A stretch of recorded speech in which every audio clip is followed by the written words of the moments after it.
एक बार एक राजा ने अपने राज्य में झूठ बोलने पर प्रतिबंध लगा दिया। राजा ने घोषणा कर दी कि कोई भी व्यक्ति अगर झूठ बोलते हुए पकड़ा गया तो उसको 7,000 दिनार देनी पड़ेगी। अब उस राज्य के सभी लोग डर गए। कोई आपस में भी ज्यादा बात नहीं करता। उन्हें डर रहता कि कहीं कोई बात झूठ न निकल जाए।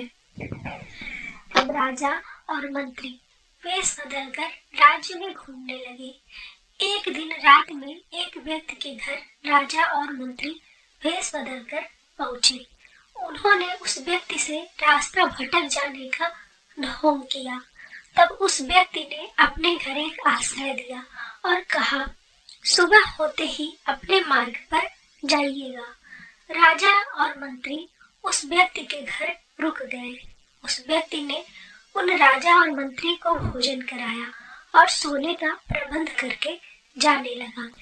तभी राजा ने उस व्यक्ति से पूछा कि महोदय, आपका आयु कितना है अभी? व्यक्ति ने कहा 20 वर्ष। राजा ने पुनः पूछा, आप महीने में कितने दिनार कमा लेते हैं? व्यक्ति ने कहा 5,000। राजा ने पुनः पूछा, आपके कितने पुत्र हैं? व्यक्ति ने कहा 4। उसके बाद राजा और मंत्री सोने चले गए।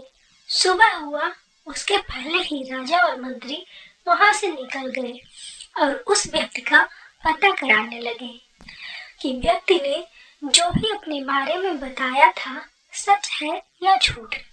राजा को मालूम हुआ कि व्यक्ति ने तो एक भी बात सच नहीं बोली है। उसकी आयु 45 वर्ष है। उसकी महीने की कमाई 50,000 दिनार है। उसने बोला था 4 पुत्र हैं, परंतु उसके 4 नहीं 6 पुत्र हैं। अब राजा ने उस व्यक्ति को दरबार में बुलाया और उस पर 7,000 नहीं बल्कि 21,000 का दिनार लगा दिया, क्योंकि व्यक्ति ने एक नहीं 3 झूठ बोले थे। फिर व्यक्ति ने हाथ जोड़कर विनती करते हुए राजा से कहा, महाराज, मैं कोई भी बात झूठ नहीं बोला हूँ। राजा ने क्रोधित होते हुए बोला कि एक तो झूठ बोलते हो, उसके बाद पकड़े जाने पर बात पलटते हो। व्यक्ति ने कहा, नहीं महाराज, मैं झूठ नहीं बोल रहा हूँ। मेरा महीने की कमाई भले ही 50,000 दिनार है, परंतु मैं उसमें से 5,000 दिनार ही अच्छे कार्यों में लगा पाता हूँ और मेरा आयु 45 वर्ष है।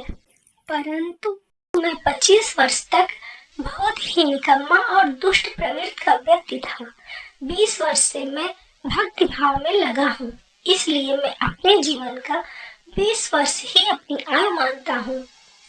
और महाराज, मेरे पास 6 पुत्र तो हैं, लेकिन 4 पुत्र मेरे संस्कारिक और सत्कर्म पर चलने वाले हैं। बाकी 2 पुत्र संस्कार विहीन हैं। उनको मैं बहुत सुधारने का प्रयास किया, परंतु वो नहीं मानते, इसलिए मैं उन्हें अपना पुत्र नहीं समझता।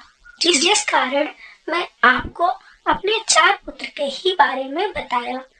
राजा व्यक्ति की बात सुनकर खुश हो गए और उन्होंने उस व्यक्ति को माफ कर दिया। राजा बोले, सही कहे तुम, जितना कमाई अच्छे कार्यों में लगाया जाए वही गिनने योग्य होता है, और जितना समय सत्कर्म में लगाया जाए वही समय असली में तुम्हारे जीवन का समय है। और जो पुत्र संस्कार विहीन हो वो पुत्र कहलाने के योग्य नहीं है। आपको ये कहानी कैसी लगी कमेंट में जरूर बताएं।